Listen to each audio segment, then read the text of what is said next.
campsite, parang overnight. Yun ang maganda. Mag-overnight tayo dito. So, welcome kung sino yung mga gusto. Sumama.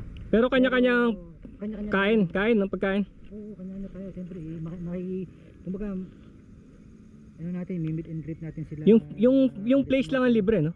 Oo, pero yung tutulugan mo. Bayaran mo. Mag-overnight tayo eh. Oo.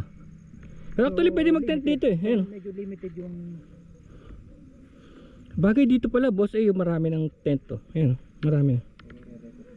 Ako naka-record to. Yung pala nga, baka makalimutan ko eh. Pero boss, yung tinago kong tag ng premium gear, pag may naglinis makikita yun. Yung pinagtaguan ko. Dapat hindi na nakita. Hindi, pagka tinago ko ng gusto yun, wala makakakita. Ilalagay ko sa ilalim ng mga gulong, hindi makikita yun. Ilan ba dala mo? Meron ka pa? Lagay tayo kaya rito.